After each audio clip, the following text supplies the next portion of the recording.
This conference will now be recorded.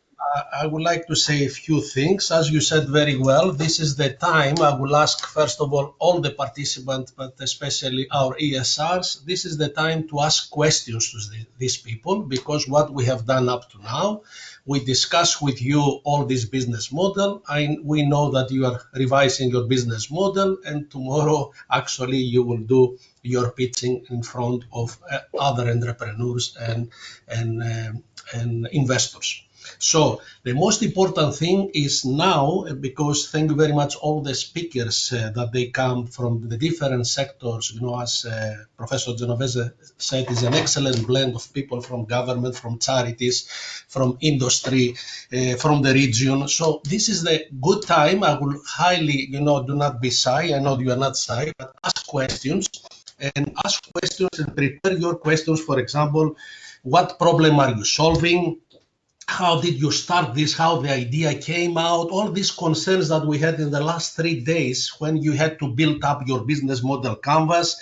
Maybe also, as we said, would be nice to ask, what is your biggest fail? Okay, and what did you learn from that fail? How do you see, things are coming? And because as Professor Genovese said, we like to see it from the social science. Ask, because we like also to have social entrepreneurs that could make a big social impact, to our societies, because if you don't have good societies, then what we're doing all this about, okay? We have to build the new leaders, and as we said, we are expecting, especially from our ECRs, to actually lead that new, the next 20, 30 years ahead of us. We have a high aim for you. We need also responsible investors, okay?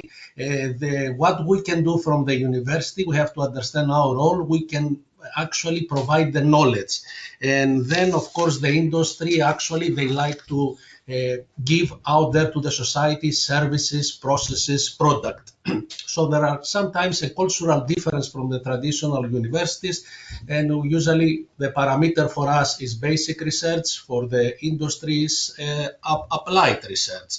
If we go to the parameter the cultural mindset, sometimes we say and we think this is the right we are setting, and they say in the companies they like to have the control. But if we are not there in order to change this, how this could happen? So we need some of you, of course. This is the time to have another tick for you. I want to stay in the academia, I want to try something on my own, or I want to get into a charity to help, and so on. So this is, I will highly suggest you to prepare questions in order to ask these people that we highly appreciate for their time. You won't find them very easy, in one day. So this is, I would say, this is a big thing to do. Now, there are two schools of thoughts about failures. The first school argues that most innovation failures are rooted in shortfall in customer insight. That's the first school of thought. The second school of thought argues that the failure is rooted in shortcomings of leadership and implementation. Both perspectives, in my view, are crucial to understand and achieve successful innovation. There is not one road. That's why we need scientists of the future. They should they should understand different subjects. As Popper said, the philosopher of Austria said, we need people, because we have now to solve complex problems. We have to, the new scientists, it should be actually people that they should, okay, let's say your discipline is economics, but you should understand ecology, for in our social science, about resilience, that we are having many of our PhD students working on this. So this is something that I think it's a must, or if you don't have it, as we said in our first sessions, you have to find people that they will be complementary to your skills and knowledge. Now, if you will ask me how the future, no one can predict the future exactly, but we know two things. It's going to be different, and it must be rooted in today's world. And another thing, as a key takeaway I would like to give you for today, no one was born a gladiator. To be great at something takes practice, practice, practice. So thank you very much, and maybe it's the time now to pass, to the most important part of this session, to our speakers. And then I would like to invite our first speaker, Lisanne Adik Dole, to introduce herself and say about the project that she's planning to present to us. Thank you very much for your time, and we are very nice to see you. Even hopefully sometimes we will see each other, and I hope you and your loved ones are healthy. And please stay safe. Thank you. Yeah, good morning, everyone. Well, I can't see you, but I can see a lot of black dots in the screen. I prepared a presentation for you, so hey, I see some faces. Hi, good morning. I will share my screen with you, and hopefully this will work. Wait, I had the problem. I need access, it says.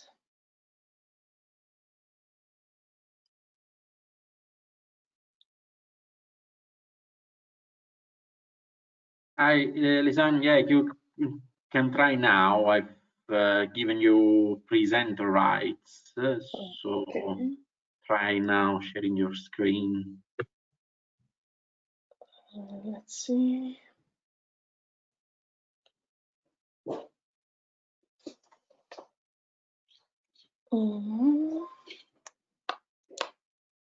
Should be able now. Not yet.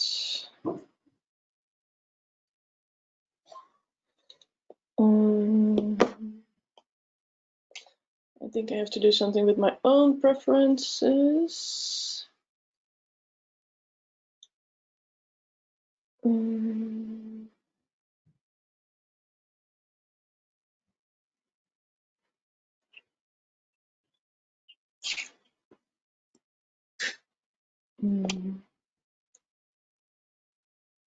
you see the icon next to the camera where it says share screen? You should just click on it and it should go. Yeah.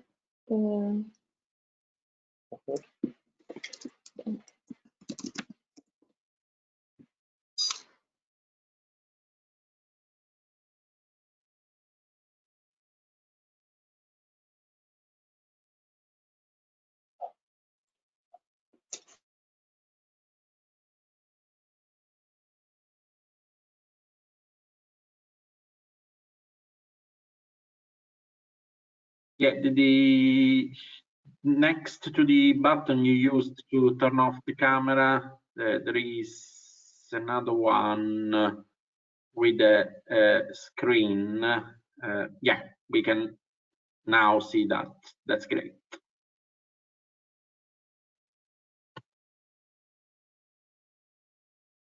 Yeah, that's great. We can now see the full screen. Thank you very much, Lisa.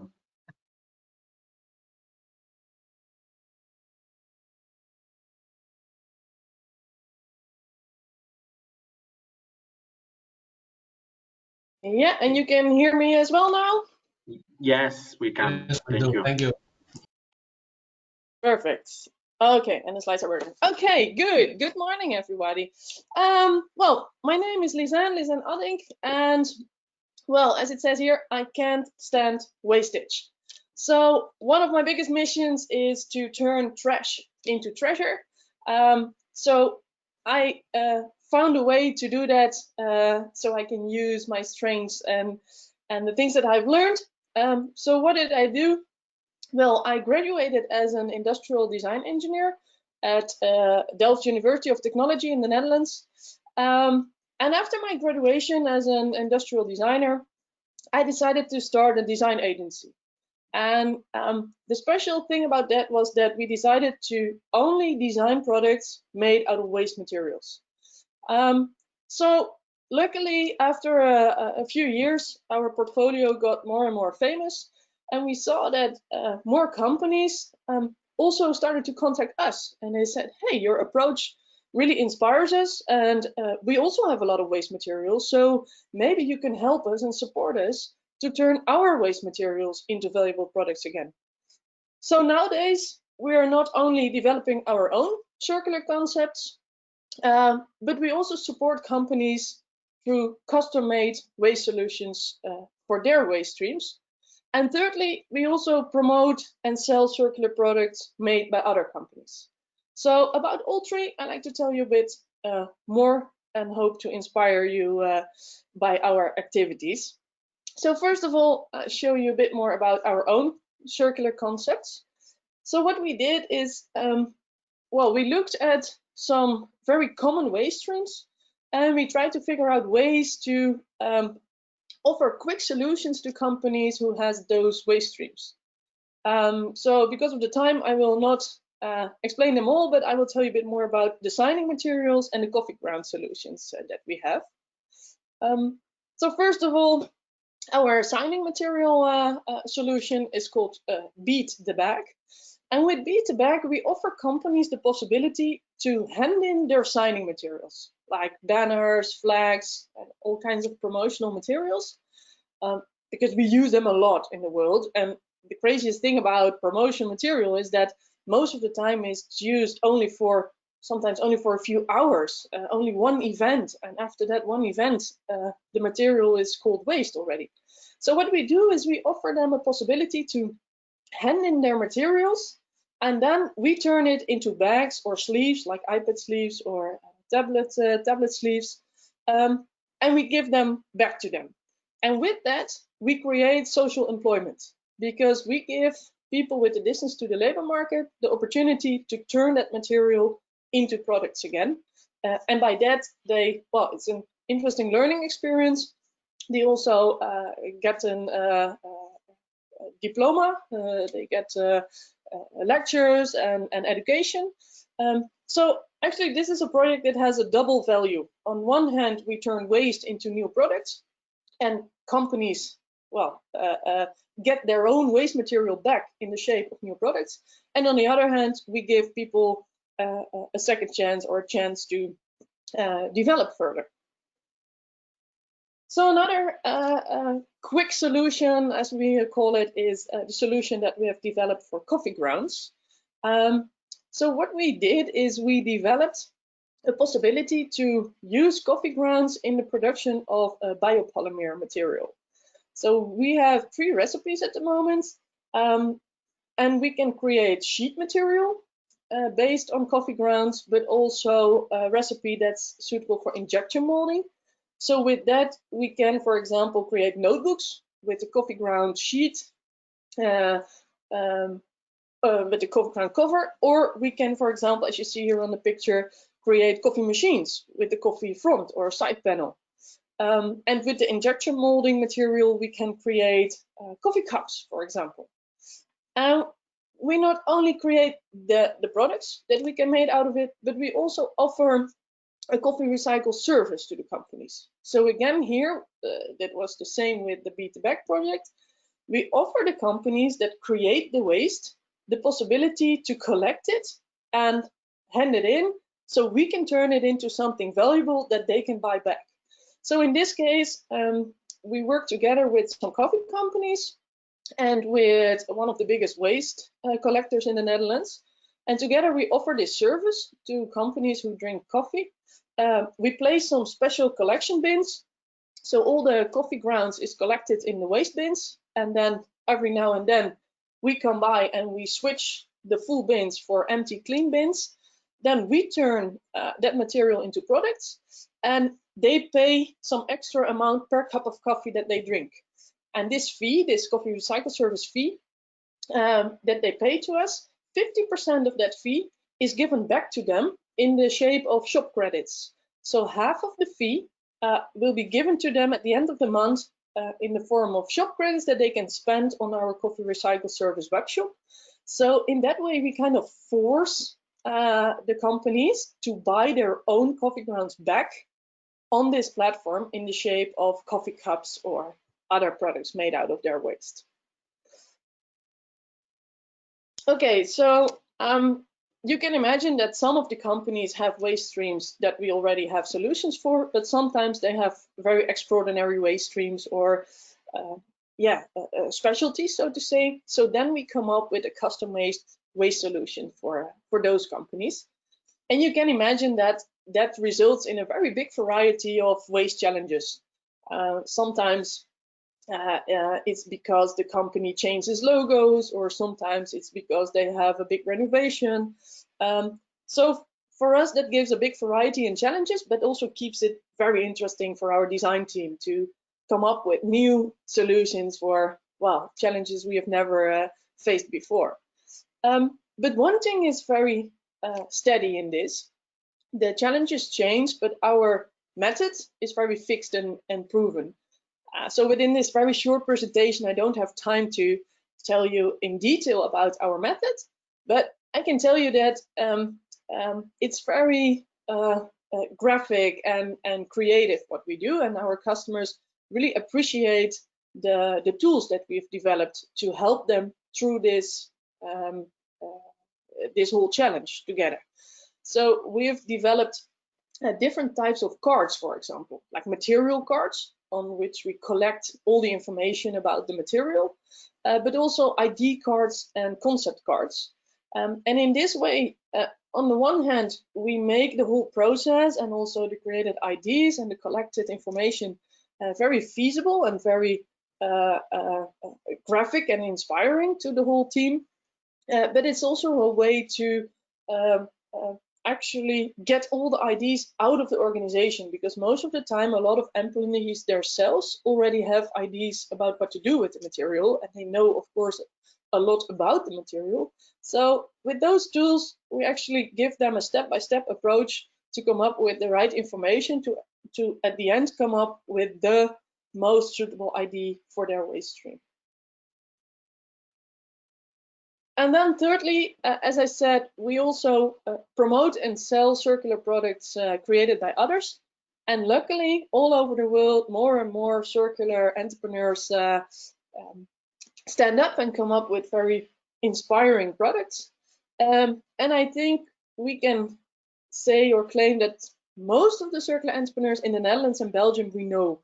So what we said is, okay, I think it's time that we help those entrepreneurs to promote their products, tell their stories, and show the world what kind of very inspiring products you can already sell and offer to people who want to stimulate the circular economy. So that's why we created a platform. It's called Loopgoods, and Loopgoods is now the biggest circular webshop in the Netherlands and Belgium. And here we collect all those circular products and tell the stories behind all those beautiful products. So in this way, we also try to stimulate this circular economy. So on one hand, we create our own products. Next to that, we come up with ideas to waste materials that the companies have. And thirdly, we stimulate the promotion and sales of circular products developed by other companies. Then, of course, it's quite important before we put those products on our platform to know when a product is called circular, in our opinion. So for that, we created our own measurement instrument, and we call it circular product principles. So when a product fits one of those 6 principles, then to us it's a product that at least helps the transition to a more circular economy. And of course, it's very hard to find products that are 100% circular. So every product that at least is a step in a good direction and at least fits one of those principles is very welcome to be placed on our platform, and we are very willing to promote those products. So, well, this was a very short summary of our activities and the effort we put in this transition to a circular economy. But I can imagine you have a lot of questions about this. So I hope there's still some time left to answer some of your questions.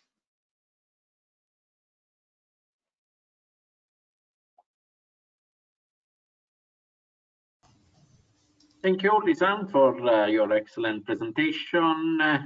We've got the first question from Steve. Steve, would you like asking the question yourself, or yeah, you can go. I certainly can. Yeah, thank you very much for your presentation. I think it's always wonderful to see what your company are doing. So yeah, thanks for being here today and for sharing. Yeah, it was two short questions. The first question was, are your products designed for further life cycles? That's my first one too. Yeah, so the question is what to do with the products after their second life, so to say. Yes. Yeah, well, of course, we are absolutely focused on that as well. So our first priority is to see, okay, we have waste at the moment, and how can we prevent this waste to go to the waste incinerator at this moment? So our first challenge is to come up with a second life option. But of course, our most ideal situation is when we can come up with not only a second life solution, but an infinite solution, so to say. So yeah, what we absolutely try to do is to develop products, for example, that can be recycled if possible. So for example, I don't know if that example was in my presentation, but one of the products we make is a product for the Dutch railway company. They have this yellow train table signs. And then we figured out this material is very hard to recycle. So what we did is we turned it into notebooks and presenting trays. But after that life, no other solutions are possible with that. So there, the solution is only a life extension solution. But for example, what I showed with the coffee cups is that we turn the coffee grounds that at the moment cannot be used as a fertilizer, for example, because of the caffeine that's in there. So it cannot go to the normal composting industry. So it's burned, in the Netherlands at least. The coffee grounds are being burned. So we collect the coffee grounds and we turn them into cups, for example. And those biopolymer coffee cups can be recycled 100% by ourselves. So when we sell this product, there's also, how is that called in English? A reclaim fund, or I don't know what's the right word, but you pay some extra money and you get the money back when you hand the products in again. And we can turn them into other products. So at the moment, we're not sure if we can turn it into a coffee cup again because of the food safe regulations, but at least we can turn it into a plant pot, for example. Okay, yeah, so some form of design for disassembly in the design. Super. The second quick question, if I may, is you didn't have time, obviously, to go into the innovation process. So I was just wondering, what steps in your innovation process would you say are unique to circular innovation, which perhaps we wouldn't see in kind of conventional product innovation? Perhaps you've got a kind of a top one or top two practices that you would use in your circular innovation. Well, that's very hard to say, because I think it's a combination of a lot of factors that you have to combine in the right way to come up with the most suitable solution. So one answer is very hard, but I think what's unique about our method is that we give them a step-by-step approach to collect the information that's needed, to get in the right mood to come up with the right ideas, to give them some help of our creative design team, and then at the end come up with the best solutions for their situation. So sometimes when we turn, for example, clothing into new products, for one company, the end solution will be totally different than for another company. So for one company, for example, we've turned their old t-shirts into baby, how are they called when you're eating and there's a lot of smudger t-shirt, nappies, or I think whatever they're called. So for that company, it was very logic to turn it into that, because they're a restaurant. So now they could offer to the babies, they could offer this product. But for another company who is a building company, the solution should be totally different, because that's not a suitable solution for their working clothes. So yeah, I think the whole combination of getting the right information on our cards and then combine all this information to come up with the right solution for the right situation, I think that is the magic that happens when we are involved. Thank you, Steve, for the question, Lisanne for the answer. I think Tommaso wants to ask something. Yes. Hi, Lisanne. Congratulations for the presentation and for the company, most of all. Very interesting. Yeah, my question is, how did you engage with such big corporations? And did you imagine at the beginning of your path as a startup that you could have reached and created the project with so many stakeholders at the same time? Well, thank you for that question. Well, I started 10 years ago, and well, I have to be honest that I think the first 8 years were kind of hard. It was a lot of hard work and not a lot of profit that we have made. So I think it was most of all the passion that our team has to do this. That on one hand we can't stand to see the wastage, and we really believe in solutions for a lot of materials. So that's why we continue doing what we do. And nowadays you see that this the whole circular economy becomes more and more popular. More companies are very keen and willing at the moment to actually do something with it, because they now also see the urgency of playing a role in this. And luckily, now we indeed have customers like Nespresso, who is ordering at the moment like 25,000 notebooks made out of their own coffee grounds every week at the moment. So those really big companies are now very willing to cooperate with us. And there you see our advantage of already working in this field for 10 years. Because now we are the ones that have a lot of experience, and we already have a big variety in solutions for different types of waste streams. So now when the companies are also ready to go this way, you see that a lot of them are very, very grateful to discover that what we already can offer them as a quick fix solution. Like, oh, do you want to do something with your coffee grounds? Oh, hey, we already figured that out. So actually, it was having the strength to continue in times that, well, not that many companies were interested yet. That gives us a very interesting advantage at the moment. Now, luckily, most of the companies are very interested. So, yeah. Thank you very much, Lisanne. I think we have time just for a last question. Kevin, would you like asking it? Yeah, I wanted to ask how you consider energy use. That because for a lot of things with recycling or upcycling or downcycling, for example, you have to really change the real energy use and always tomorrow. How do you work with that? Yeah, good question, of course. If we really want to know the impact of what we are doing, then of course something like a life cycle analysis is needed to see the full impact of what we do. And there are always different aspects indeed. So one of the aspects is that we want to prevent materials from being burned. So that is one of our goals.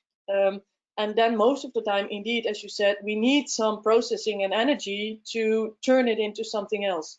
And then hopefully, of course, the energy you need to process it into something new will not be bigger than the energy you need to create something from scratch. So most of the time we try to compare it on just some feeling that you have about that. And then at the end, if you really want to know it, then of course, you need this kind of measurement tool to see what the final impact is. But that's also why we try to do everything very local. So when we collect the coffee grounds, we collect it in the Netherlands, we dry it in the Netherlands, we process it in the Netherlands. So that is also most of the time a very big part of the impact if you transport it over very long distances. So that's also a thing that we keep into account to do it all very local. So yeah, it's a kind of complicated measurement that you have to do to get the answer to that.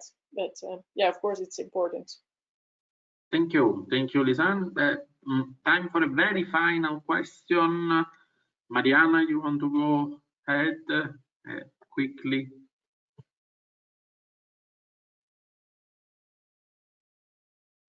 You're muted, Mariana. Yes. Hi, Hey. good morning. I'm wondering if you have always considered yourself an entrepreneur, and how was the first beginning? How did you make your dream become true? Thank you. Well, thanks for asking that. Well, actually, for me, it started with my graduation project. As I said, I graduated as an industrial designer, and I was always interested in sustainability, because at the moment when I studied, sustainability wasn't a very big part of my study. Unfortunately, luckily nowadays it is, but at that time it wasn't. So I really wanted to do something with that, and my graduation project was for a zoo. The biggest zoo in the Netherlands was moving to another place, and they said, well, this is a once of a lifetime opportunity to kind of rebuild the zoo following totally new rules. And they invited me to come up with ideas for the new zoo about how to, on one hand, use the materials from the old zoo in the new zoo, but also to figure out a system in which the new zoo would not create waste anymore. So how could the new zoo use most of their own output to create new products, for example? And there I created some ideas about how some of the waste streams became gifts in the gift shop, for example. So one of their some of their waste streams were turned into products for the kids that they could buy and they could take with them. And actually that was for me the beginning to figure out how, this whole circular economy system works, how you upcycle things, how you, what kind of aspects play a role in that. So actually I developed a method in how to tackle those kind of questions. And that graduation project was quite successful. So I graduated cum laude. I don't know if that's something that, but well, let's say it was quite successful. So I got a lot of attention with my graduation project. And then my professors also said like, whoa, this is kind of interesting, because you have learned for 5 years, you've learned a lot of theory about designing, but now you kind of throwed away all your books and you came up with a totally new way of thinking, because in the world of design, you first analyze your problem, then you come up with ideas, and at the end you are going to think about some materials, but that's a very small part of it. And I kind of swapped the whole process, and I said, no, my starting point is the material. I have a material, I have a challenge, and to me they are both equally important. And I want to combine those two to come up with a solution. So by developing a thinking method and creating the tools that you need to get in this mind and to get that that idea, was kind of new and special to at least my professors. So that's actually how it all started. And then I got motivated to start a company by implementing my own method to my own designs. And then after a few years, companies started to see that, and they started to invite us as a consultant to implement that method in their companies as well. So actually, that's how it all began. Thank you very much, Lisanne. I think Panos wanted to add some quick remarks. Sorry, we have to be, very quick, because we have to keep moving. So if you can reply on those 8 dark years that you said, the first 8 years that you had, Lisa, what it will be your key takeaways for our ESRs, for the ones that they may think to start their own business? For example, I know finance is one issue. Team, to let you down and say, okay, I need to work to get some money. What you can give us 3 key takeaways for those of you that they may think to start their own business? Very briefly, because we have to keep moving to the next one. Well, nowadays, I think my best advice would be partner with another company who's already working in this field. For example, now after 10 years, I'm very willing to cooperate with startups that also have an idea and that still need to learn a lot, because I like to know more about their ideas and I like to help them because that's maybe also interesting for me. And for them, it's very interesting to get how do you say, a flying start by cooperating with somebody with a bit Very more clear. experience. So partner quickly. Okay, next one. Anything else? How Well, you just keep on survive 8 going. years without finance? Who financed you? It was bootstrap, your own money. Yeah, I was everything my own bootstrap. money. Okay, Yeah, and yeah. how many founders you are in this company? At the moment, we're with 7 people. 7. How you started? One. Just with me, myself, and I. Yeah, And and who then was the second one that you actually gave ownership, and equity to your company? And what were the skills? well, I started myself, and then I was looking for partners, but that was kind of hard to find the golden match. And then after 2 years, my husband said, "Hey, but what do you think about me as your partner?" And then I said, "Well, hey, okay, I think we can work together quite well. So yeah, why not?" So after 2 years, he quitted his job, and then we continued together until today. Super, super. Thank you very much for your time. Very exciting. Congratulations. Keep moving, and we're very proud of what you are doing. Well done.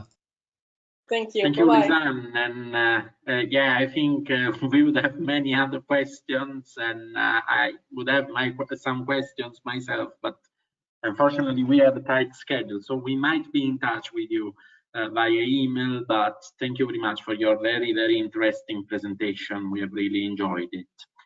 Thank you very much, and have a good day, everybody. You too, thank you. So let's now move to the second speaker. I think is Angel Pereira from Galactos. Angel is already here with us.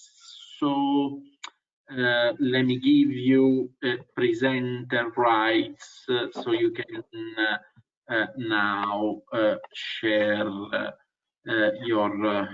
your screen.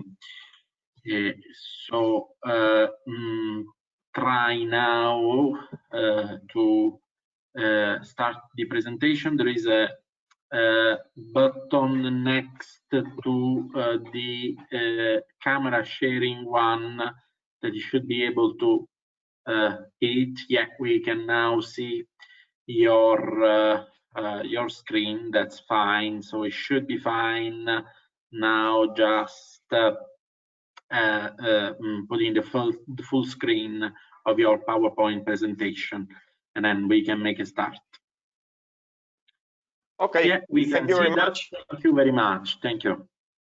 Are you hearing me? Yes, we can You hear can hear you. me? Okay, perfect. So first of all, thank you very much to Stefanos, Andrea, Panos, etc., to the organizers to let us to talk about our company, about Galactium. I want to also give you apologies because I'm really in a hurry, so I'm going to be very fast. But I think I will give you time for 1 or 2 questions before I have to go. I think I really appreciate the possibility to talk about our company and what we are doing, and I hope it will be interesting for you. Okay, so let's go. We are Galactium. We are a dairy company, but this is what we want to talk about. We want to provide our customers the best quality of ingredients, and we are operating mainly in food, infant, and functional food sectors.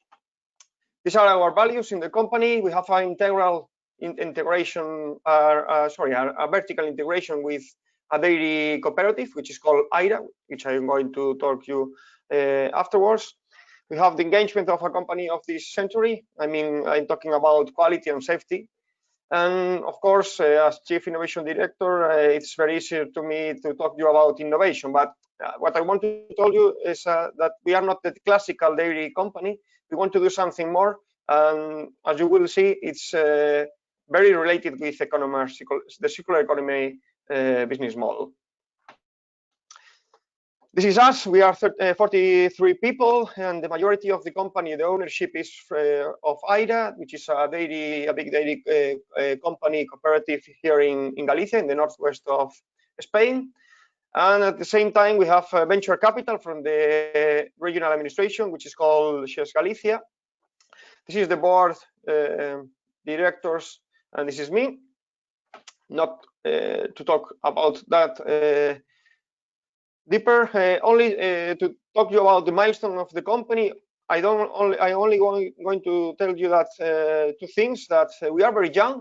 As you can see, we are from 2016.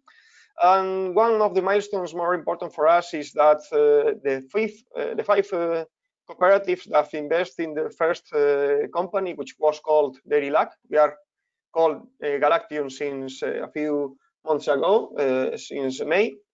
They make a fusion and they make a very big dairy company, which is important for us because they are our first supporters. With regard with the size of the company, you can see that we have a turnover in 2019 and in this year 2020 more or less the same, of 18 million euros. And the most important part, as you can see, that we are really innovators. We are investing during these last 4 years more than 20 million euros in the company. Why? Because we made a new facility very close to the first one to do new products, to do new ingredients. Okay. So this is the first slide. I think I'm going to go deeply because this is the first part in which we can explain you why we think we are a circular economy company. As you can see, we have the cooperative AIRA, which give us which sell us the raw material, principally milk, and we give them more money than they can achieve with other contracts, of course. How can we do that? Okay. One of the best customers that we have are the cheese factories. They need different kinds of milk. For example, if they want to do protected denomination of origin cheeses, they need, for example, some traceability, some type of cow species, etc. We can give them that. But another cheese factories, for example, need a specific quantity of fats or a specific quantity of protein in their milk, so we can give them the personalized or the customized milk that they need. So why we are in a circular economy business model? Because we don't finish with selling the milk to the cheese factories or to the other companies. At the same time, the medium and small companies, as you know, when they produce cheese, they have a byproduct, which is cheese whey, that it has a very high chemical demand of oxygen, so they cannot dispose of directly. They have to give them to another company which is specialized in this kind of wastes.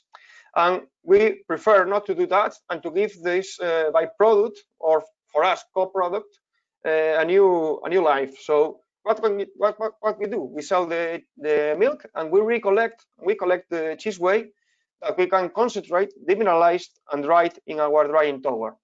With this, we obtain a final product that is an ingredient principally for infant formula products, so it's a high added value ingredient. We can do also customized products to third parties, and in Galactium we have also final product to customers.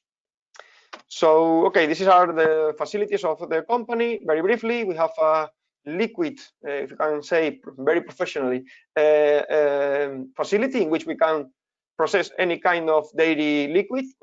We can skim the milk, we can pasteurize, we can concentrate by membranes, ultrafiltration, nanofiltration, reverse osmosis, etc. And we can do every heat treatment that the other companies will need, except UHT. It's the unique technique that we don't have in-house. We have the drying facility, which was constructed during 2017 and 2018, and during the last year in 2019, we were optimizing the facility to produce very high quality demineralized whey powders. In there, we do, as I told you, whey powders demineralize up to 90%, which are the type of ingredients that are needed for infant formula products. And we can also do skim milk powder. Why? Because even it's a commodity and it has not had a very high value. You know that in milk, in the dairy sector, milk is up and down the price of the milk. So when it's down, the cooperative has problems to sell this milk. So we can buy this milk, we can dry it and sell it when the price is up again. And finally, we have fast-moving consumer goods plants in which we can do final products to, like for example, pasteurized milk, pasteurized cream, and purified whey butter. Okay, this is another slide of the kind of products that we can deliver to our customers. I'm not going to go deeply in this slide. We'll have the presentation, so if you want, you can go further afterwards. Okay, I have a problem here. Okay, can you see the presentation now? Because I'm not.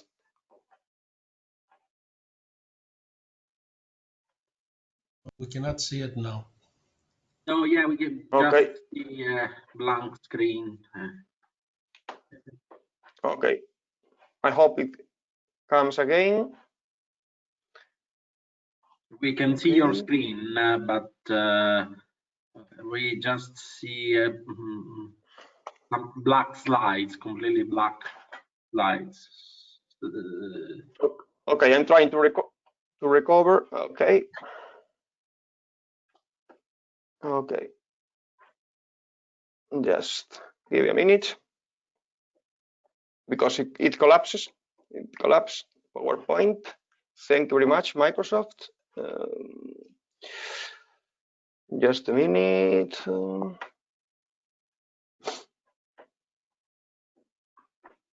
Apologies for the technical problems. Don't worry, it happens. Here we go again.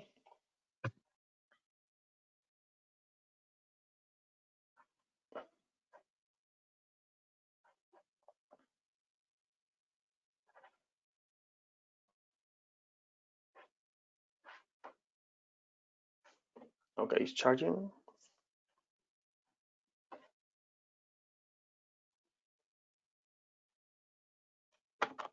Okay, I'm going to pass to the slide where it was. I think it was here.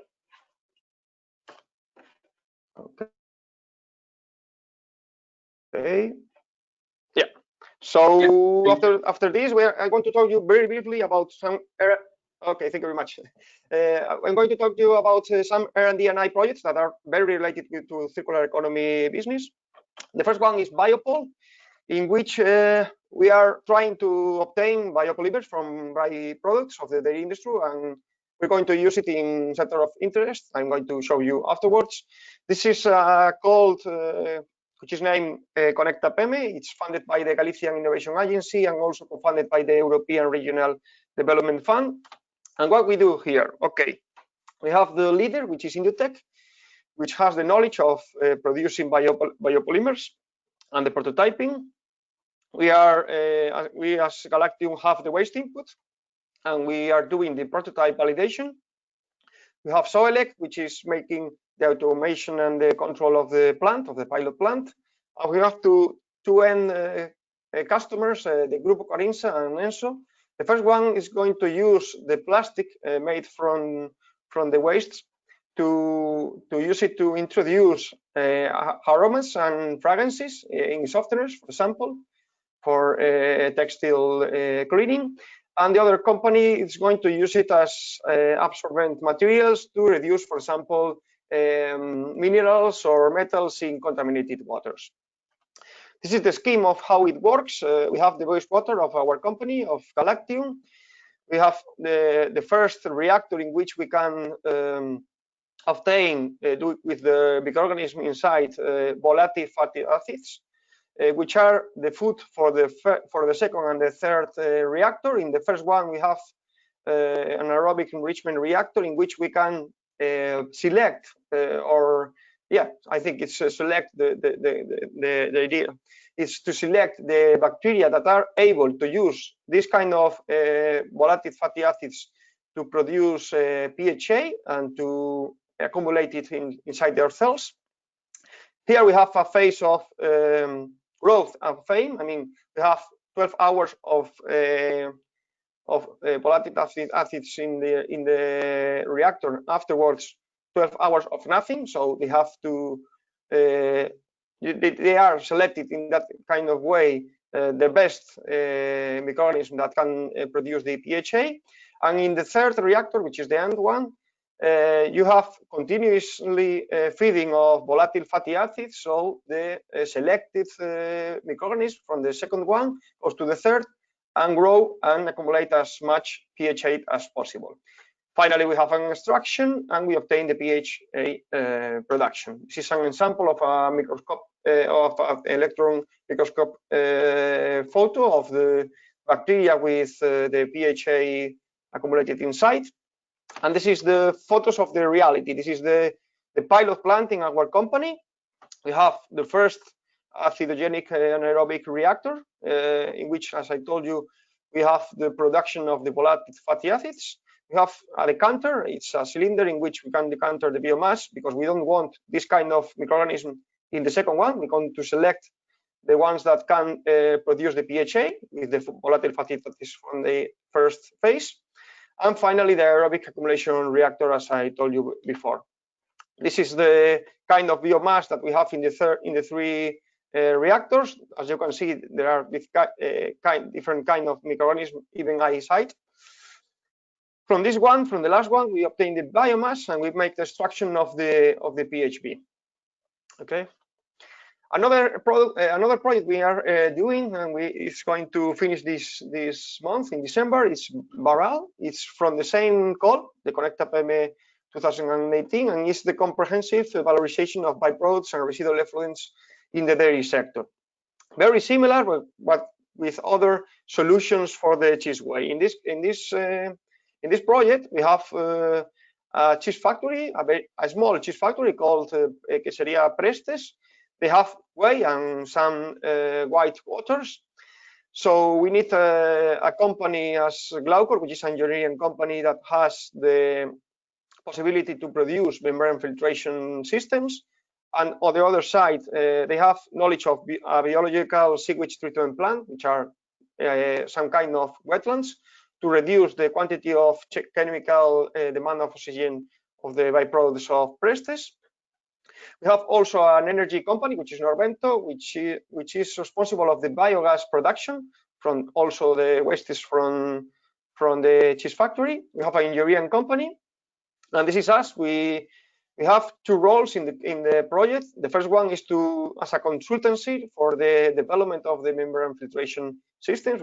Because we have, as I told you in the first slides, equipments of this kind in our company, so we know exactly what kind of membrane filtration they will need. And at the same time, we want to use the value products from the concentrated way from this phase. This is the scheme of the project. We want to pass from cheese whey, which is a problem, to add value products like this kind of demineralized whey powder that we produce in our company. So very easy and very fast. We have the cheese whey of Quesería Prestes. Firstly, centrifugation to separate the cream, which has a value for itself. And afterwards, we concentrate this cheese whey without the fats in a nanofiltration and reverse osmosis system. So we obtain the concentrated cheese whey that we can use in Galactium. And at the same time, we obtain some processed water that we can use for some cleaning in the cheese factory, and other kind of waste that has to be processed, as I told you before. How we do that? We have biogas production in an anaerobic methanogenic digester. The solid fraction goes to a mud wetland, which is another kind of way to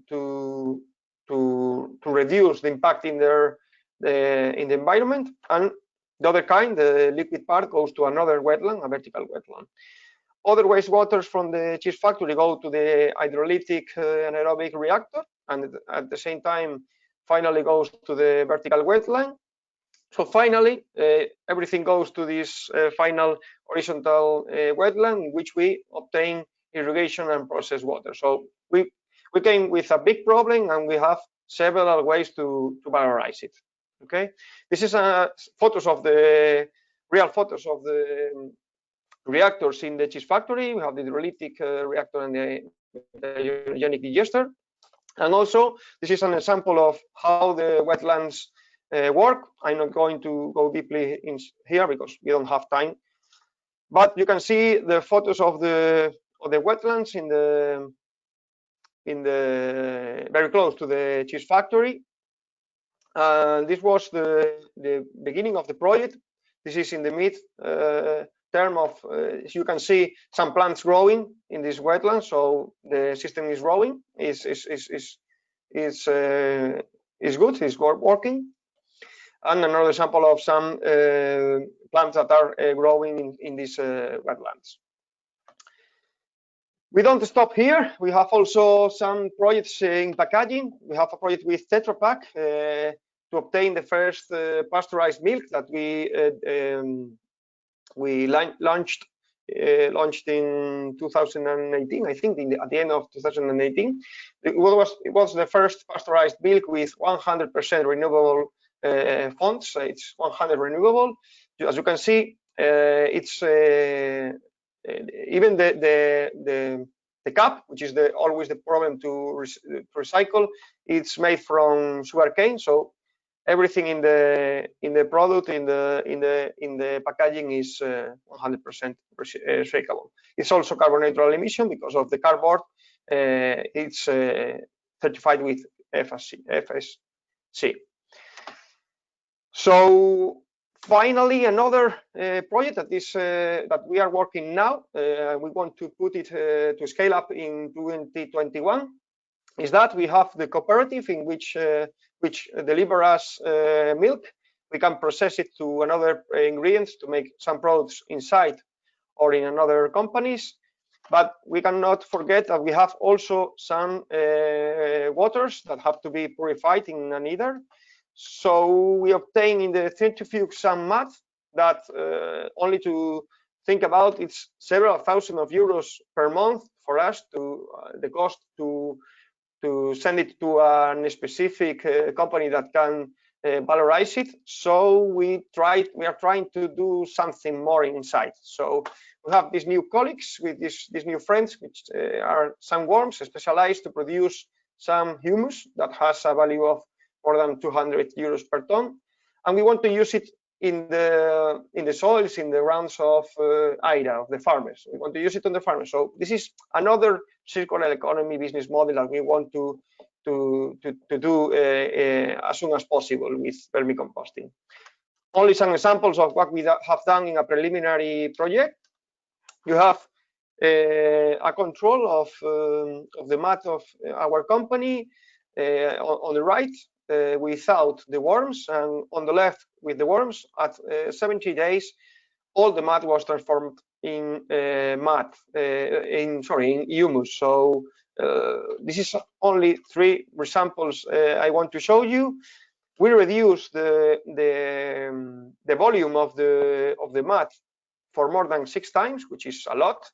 Even it was not, even in the case we scale up, and it was not worthy for using to recover of soils and growing the crops in AIRA, which I'm really sure that we are going to achieve this objective. Only with this reduction of 6 times, we reduce, of course, the cost of giving these mats to another company, these wastes. But at the same time, we also neutralize the pH of this mat, which is really good for growing again the crops inside.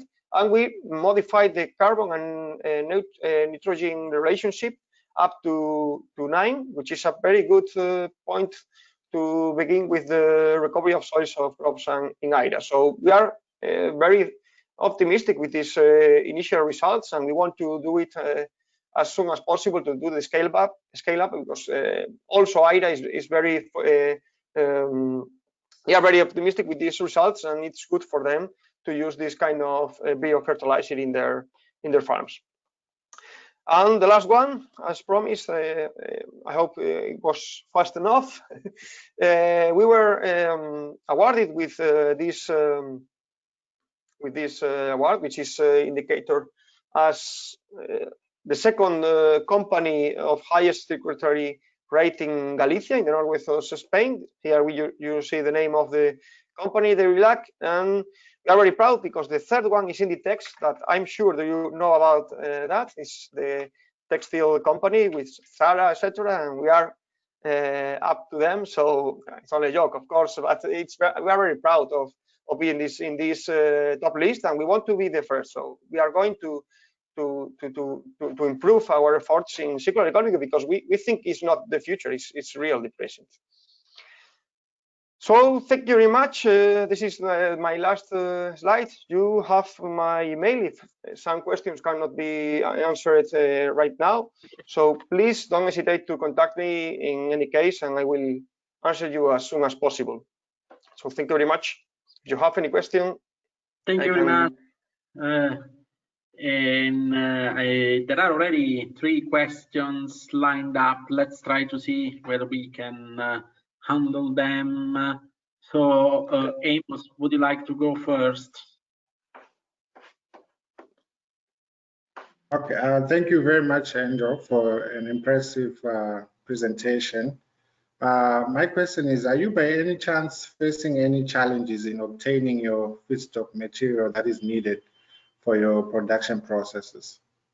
And what are some of the environmental hotspots that you have identified in your production process? Okay, I didn't understand perfectly the first one of the question. Yes, the second one, I can answer the second one. If you can repeat it, please, the first one. To the second one, we are now doing something that we should have done previously. That for me, it's very important that we are calculating now the carbon and hydric footprint because we have not done it yet. And I think it's very important to know because we are showing a lot of efforts in projects, but we don't know really in which if we have to compare to another companies.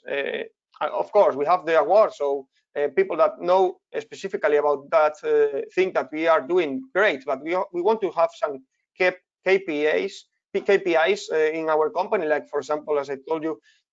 For example, for me, it's very important to know how many liters of water we are using for each liter of milk or cheese whey we are introducing in our company. It's a very easy number, but it's important because we are introducing new techniques, we are introducing new machines, and I'm sure that you are not familiarized with dairy machines, but each new machine that you buy for the company, it has a lot of efficient things, but with regard for the water, for example, they don't have any improvement. You can see that they spend a lot of quantity of water that, in my opinion, and taking into account our measurements inside, they don't need so big quantity of water. So we want to increase also the recovery of waters in the company. We have also some projects in this kind of for this kind of objectives, but I didn't have time to talk about everything. But for example, I can talk to you briefly about one. We have, as I told you, a new facility for drying products, and we have an evaporator, a very big evaporator. And we are reducing the condensates for this water that we are extracting, for the cheese whey as processed water. And you say, okay, this is a lot or not? Pues I can tell you that it's 200 square meters per day. So it's a lot. It's 33% of the purifying waters that we have to, or the water that we have to purify every day. So we're doing something more to do to reduce the hydric footprint, because Galicia is like Ireland. We have a lot of green grass, etc., and the people didn't know, they don't measure really the quantity of water that we're using, and we are not going to be green for the whole time, so we have to measure everything, and water is also important. So I don't know if I answered the second one, and as we are to the second, with the first one, yes, you want to? thank you so much. Okay. Thank you. No, it's fine. Thank you so much. I'll allow the next person to ask. Okay, thank you very much. There was another question from Kevin. What was the main driver, Angel, for engaging in these circular projects? Was it because of regulatory pressure, pressure from competition? What was the main driver for starting these operations? Okay, this is easy, because as I told you, we don't have to talk about the projects of biopolymers, because our core business is circular economy. I mean, most part of our turnover it's about cheese whey. Cheese whey for medium and small companies, it's a very big problem. It's a really big problem for environment. So most part of our business is about reusing this cheese whey. So for us, circular economy is integrated in the reality of every day of the company. So doing more projects related with that is natural for us. It's not something related with regulation, etc. Of course, you have to be inside the regulation, but we want to do far away from that. It's part of our company. It's something natural for us. Yeah. Okay, and final question from Mario Pansera. I would like to know, why don't you use a deposit return model for packaging and bottles? Okay, we don't use it internally, but Tetra Pak is doing it. So I mean, we buy the Tetra Pak solution, and they are reusing. I think, if I'm not Tetra Pak, but I know that they reduce 50% of this packaging that we are using. So yeah, we can do something about that inside, but I don't think we are the ones to do it, because there are some companies, like for example Tetra Pak, that gives you the product and also the solution. So we are of course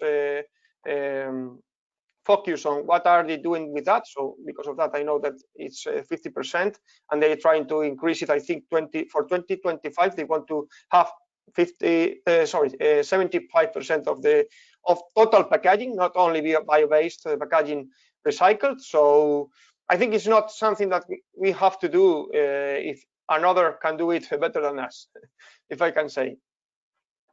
Okay, thank you very much, Angel. So I think we need to move on, and we also know that you are quite busy. So thank you very much for your excellent presentation. I'm sure there will be many other questions which we might want to ask you. So yeah, we will directly contact you, and we can keep in touch for following up on many of the things that you introduced, which are also very interesting from a research perspective for many of our early stage researchers. Thank you very much. Thank you. You're welcome. We are in touch. Thank you very much. Thank you. Let's keep in touch. And time to introduce